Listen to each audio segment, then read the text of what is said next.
how machine learning and AI could help enhance wind turbine reliability. Welcome, guys. You're so young. Congratulations. I feel so old. Round of applause for Mihai and Eduard. The stage is yours. Thank you very much. Hello, everyone. Hello. So let's start off by introducing us. My name is Eduard. I'm a data scientist at SmartData. Then I'm a CTO at Sigmoid, a non-governmental organization from Moldova related to AI. And I'm a mentor at Techul in Every School, a program from Moldova. And today I have with me my colleague and my friend.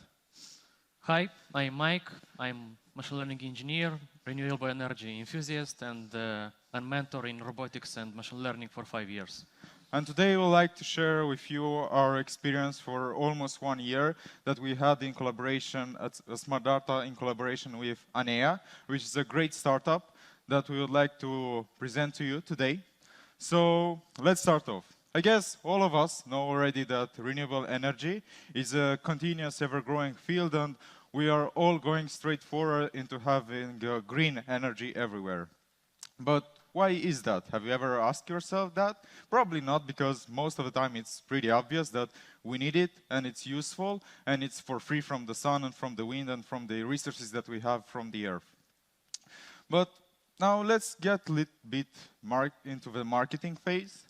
Let's say that we have a turbine, and this turbine rotates, creates energy from the wind. I guess you all know the back general knowledge behind it. And if it works only around 50% of its capacity, funny thing, for some reason, turbines can work only at 50 to 60% of its capacity. They are not working full time, like us. If we take 50% capacity for a turbine, then assuming that the turbine is at 2.5 megawatts of energy that's generating, and that would be if we estimate it, at least according to Google, that's around $220,000 per year, which is quite some money. But the thing is, you won't see really often people that have only 1 or 2 turbines. Usually they are in big numbers. And let's say that we have a farm of turbines. And let's say that estimately that farm could be like 30 turbines. Of course, there are farms that go high, like 100 something turbines or maybe 10 turbines. But overall, I'll do the math for you. That would be, for 30 turbines, will be like $6.6 million per year, which is quite some money. And if we do once again the math, that would end up around $18,000 per day for this kind of farm. Of course, this was just an example for a turbine that's maybe a little bit greater than average. There are greater turbines which produce more energy with time and with power. The greater the turbine, usually the more power it produces. And the more power, the more profit it takes. Of course, once again, it depends on the state, on the country that you're in. The electricity bill is not the same in every country. And the outcome that we're trying to make here is the fact that we need to keep the wind turbines running every time, because running turbines equals more money for the companies, which is nice. And besides that, we have wind energy, green energy, that's really good for our environment.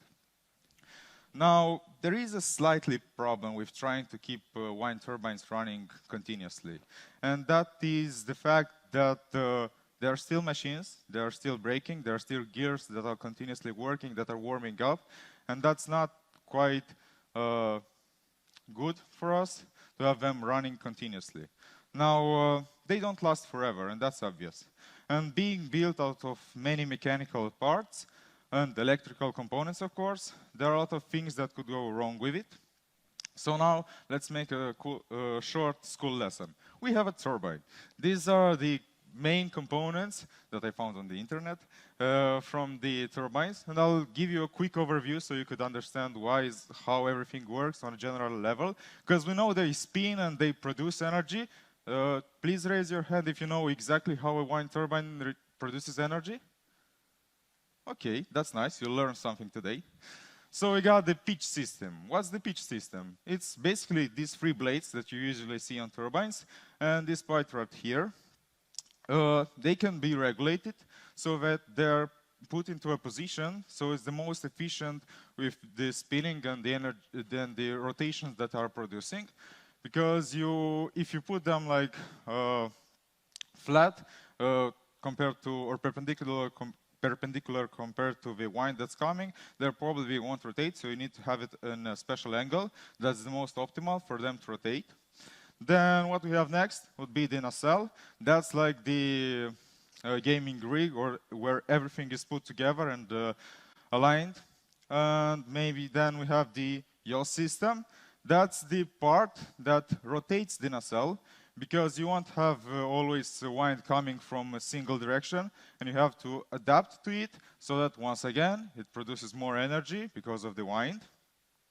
Then we have the gearbox, which actually is the best important thing, I would say. You know that usually when you see the wind turbines, they're not really rotating that much, maybe, I don't know, 17 rotations per minute. If you get those rotations, you connect them to a generator, something that rotates, 17 rotations per minute, that's around nothing, and you won't have any actual electricity from it. So that's where the gearbox come in. Okay, this is a really conceptual representation of it. There are more complicated ones out there, but the thing is, it's exactly like in a car. You're trying to transform the low number of rotations into a big number by combining the sizes of the gears. And then, after you created a lot of rotations, you can actually produce power with the help of the generator. And here is where the actual magic happens, and the rotations are converted into actual energy. Now, as I said, a lot of these components are breaking from time to time because of different reasons. Like a bird could go into the wind turbine and it might break, or maybe a gun could be shoot the turbine, also might break, who knows. But when things like that happen, there is an issue. You have to go and investigate with your engineers. And investigation takes time, but then afterwards you do the investigation, you get an outcome, okay, I know that here is broken, I should change something, but now I know that I need to change it, but changing takes time. And the outcome is that applying all this stuff takes a lot of time. And as we said before, if everything takes a lot of time, that means I lose a lot of time, I lose a lot of time, I lose a lot of money, and that's not good. Conclusion, dealing with breaking things takes a lot of time, and what is our goal actually? Our goal is to increase the running time, but to do that, we actually have to decrease the downtime, and to reduce it at least. Now, so we have a solution for that, to achieve our goal, or maybe two solutions for that, and we'll get to that in a second. To make it easier for you, I'll start by explaining the concept from an analogy. So please raise your hand, all of you who has a phone. This kind of thing, you know? Okay, so that's great. I saw the most majority, that's 99% of people that have a phone. And I would assume that everyone has it, and normally all of us make sure to have their phone always charged. Like when you go at night, you put your phone to charge, okay, because tomorrow I have to do business, I have to call people, I have to procrastinate on Instagram, and things like that.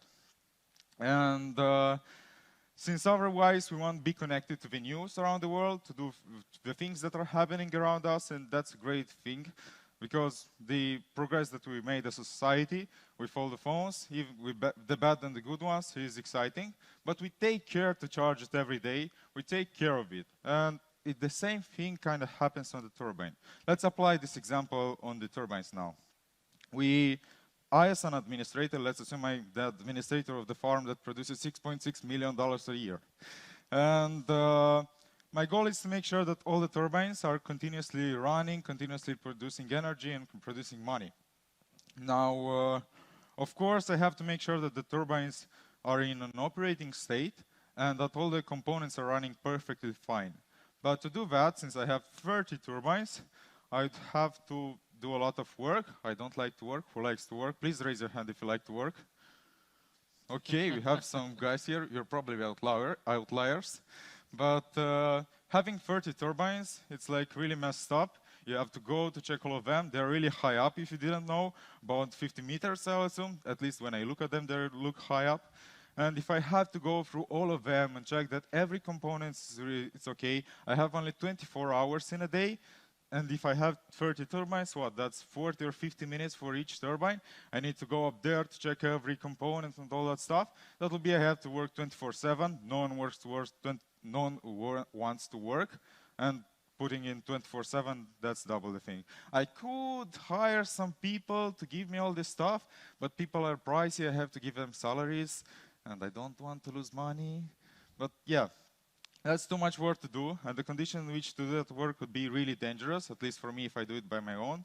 But imagine this, clear your mind for a second, and imagine that you have the turbine, and you have access to the turbine's life percentage. You could know when to recharge your turbine, when to change something, and what to change, just from a click of a button. That sounds like a really great idea, but that's the failure prediction model, which we're working at ANEA.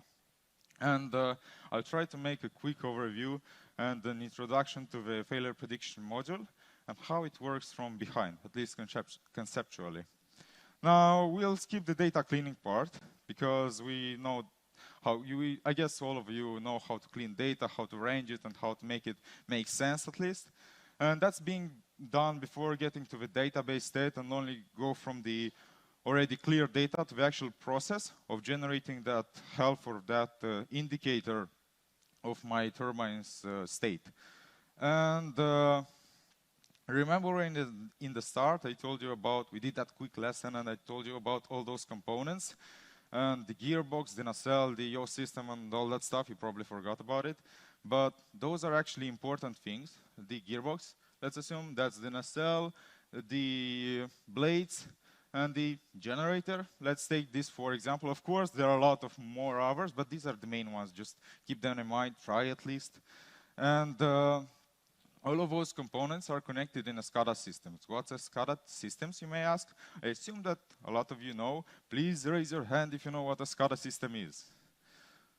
Cool, some people know and some don't. That's double cool, because I can explain it to you. Now, what's a SCADA system? Of course, you have parts of the turbine, yeah? And all those parts have like voltages and currents that are going around it, maybe have some sensor, temperature, whatever. And all that data is collected somewhere. And that somewhere, I would name it the SCADA system. So I can get all the information for each part of the components and get all the data that's happening real time in 10-minute frequency or something like that, depending on the type of turbine that you have. And all that data is being produced, and it will be a shame to not use it. You know, as a data scientist, having data and not using it, it's like, I don't know, having a beer and not drinking it. Now, let's take, for example, just the gearbox. Let's focus on the gearbox, and then we'll get to the other ones as well. It's quite complicated to compute out of air some kind of number without knowing anything about the actual turbine or the model or how it behaves in the world, the conditions, maybe the pressure. I don't know what can affect that. So that's why we are analyzing the performance across all the turbines, since they're of the same type usually, or the same company that's producing them, and the majority is expected to work. Like having those 30 turbines, I would assume that maybe 2 turbines are not working usually, but the most of them are working at full capacity. So what do? We take all of them, and we try to make a comparison. We can actually identify what are the exact points and anomalies that are happening between all those turbines that are related together, and having that, we can afterwards compute a normal value of the behavior of the turbine and accumulate into a health index value.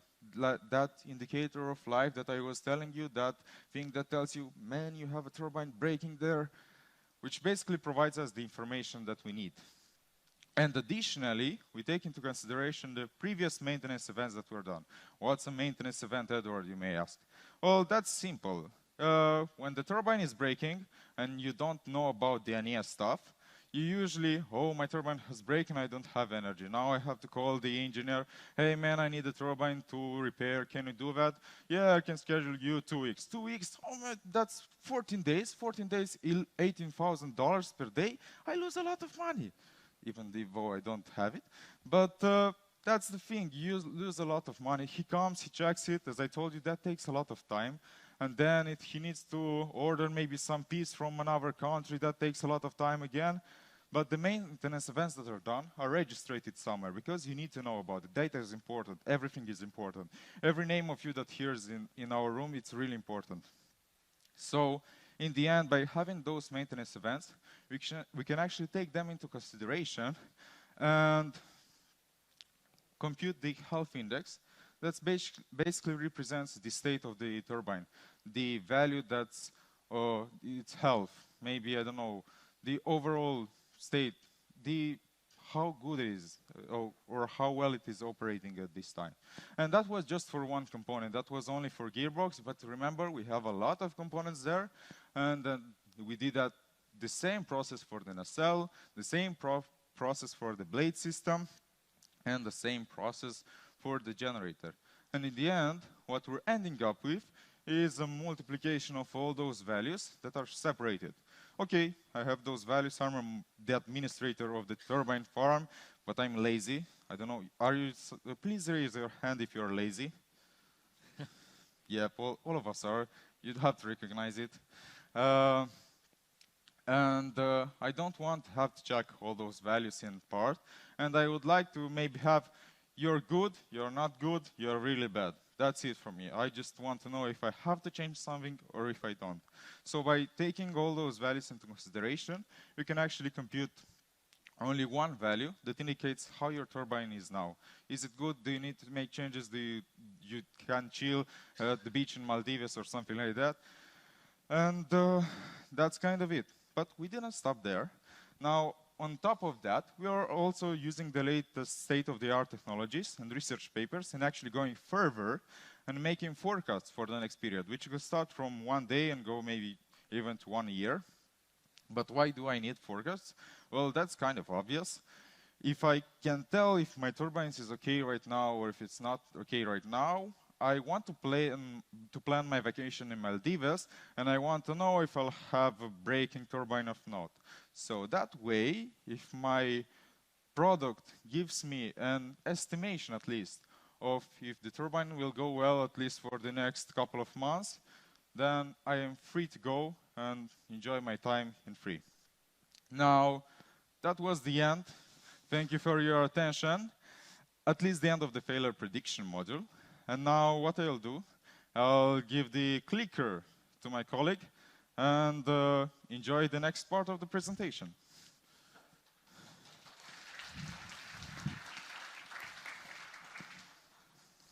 Thanks to Eddie, he has already introduced you what is SCADA system, the analogy with a mobile phone and so on. So right now you have a like plus minus clear understanding how the wind turbines are working.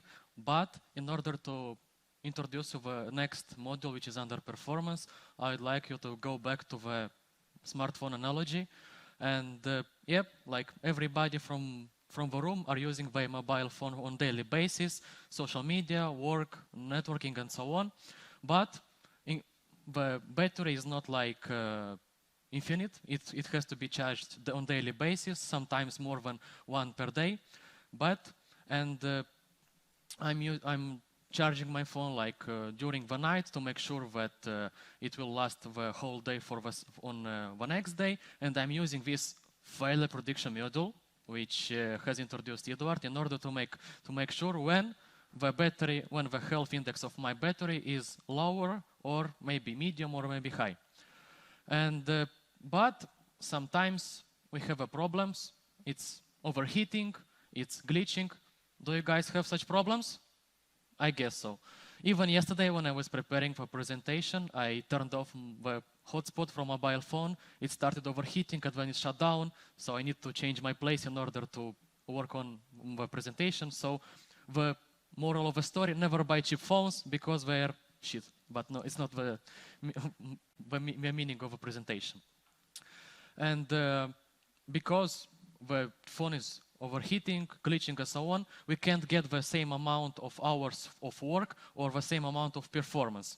So in order to get back to the performance, we have to repair it. Maybe it will take some hours, days, some money, which is not like a lot, maybe 15 to 50 euros. It's like not so much for us. But if we're going back to the wind turbines analogy, which they could have problems due to corrosion, water, I don't know, overheating and so on. Maybe a flying bird, flying pig, who knows what's flying in the air. And if you remember what has Eddie said, we are not speaking about 15, 50 euros. We are speaking about thousands or even 10,000s of euros, which is like a big amount of money for us. And we are not speaking about 2-4 hours, but days or even weeks. Weeks of lost time and thousands of euros is like, maybe it's like a big problem for us, and I'm sure it is. And the administrator of a wind farm, I want to know when this issue will occur and what issues will occur in order to prevent them. And here I'm going to go a little bit into details about the underperformance module. And again, the most important part of our data, of our pipelines, it's data, but of course everybody knows about that. It's about SCADA data, pre-processing, and so on, which you are used to know about, who you knows about it very well. And we are getting the data from a lot of components from the wind turbine. Again, gearbox, nacelle, wind blades, generator, and so on. But not to speak from all of them together, I will speak right now about the gearbox. And right now, we are going to operate with the data which we get from the gearbox, but for an amount of time, which can be 1 day, 1 week, 1 month, it depends by the client.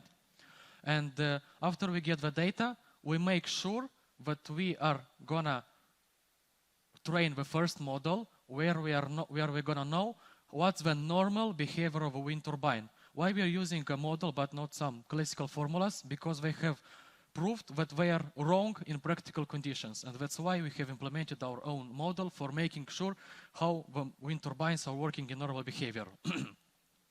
And after that, depending on the gearbox from different turbines, and using our underperformance model, which is the second part, we are understanding which parts are working bad, like comparing with another ones. And one important problem out of underperformance model is making sure that it's robust and working in general for every turbine, for every wind farm, for every component. And fortunately, our model does that. Perfect. And what's next? After that, we are building the underperformance graphs for each component, and we are informing about the results to the expert which we are collaborating with. I mean, this expert from the field who can be, I don't know, in India, somewhere in South America, it depends by the wind farm. And he knows, out of our results, he knows what component to take a look, what subcomponent to take a look, what's required to be changed or maybe fixed.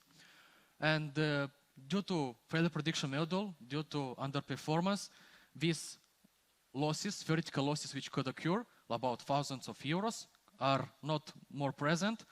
And yeah, it's not about only the gearbox, it's about all the components and subcomponents, nacelle, wind blades, generator, and another ones which are smaller, and we haven't illustrated them right now. And yeah, this is like the summary of how underperformance model works in general. And right now, a small recapitulation. There is no doubt, and I'm sure that you know about that green energy are now our present and of course future.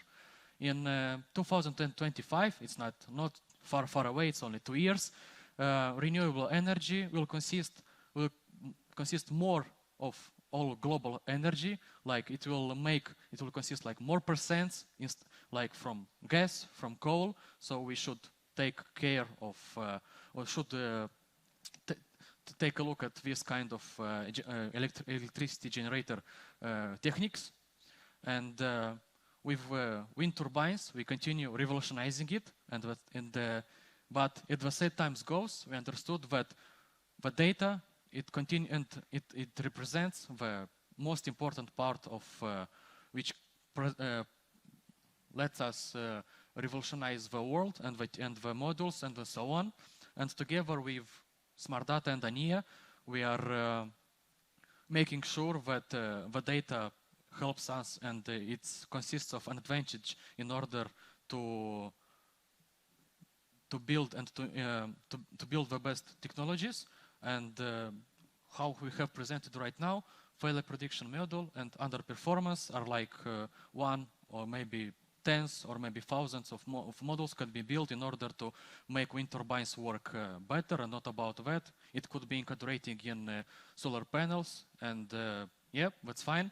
And in order to understand how it works better, failure prediction is like illustrates the health index of a battery, but underperformance shows when the battery or the phone works a little bit worse or overperforming than normal behavioral. And that's it. Thanks very much for listening to us. And guys, if you have some questions, please let us know. Thank you so much. Round of applause for Mihai and Eduard. I have a question. I think the entire audience has it. Can we get the slides? Yeah, that was one of the most minimalistic and most dynamic presentations I've seen. So congrats to you guys. Let's take some questions from the audience. Raise a hand. Ask these two young gentlemen some serious questions. Here we go.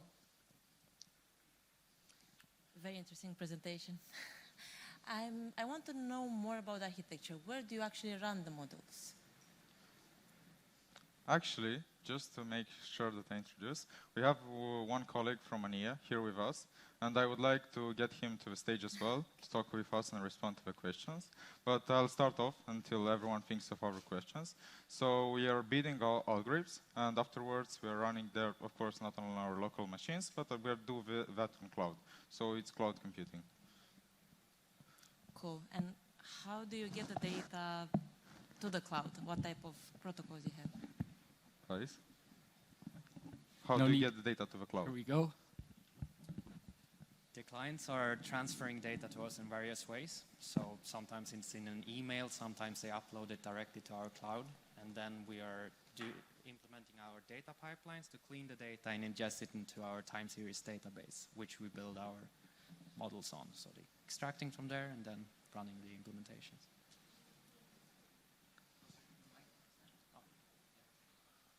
Thank you.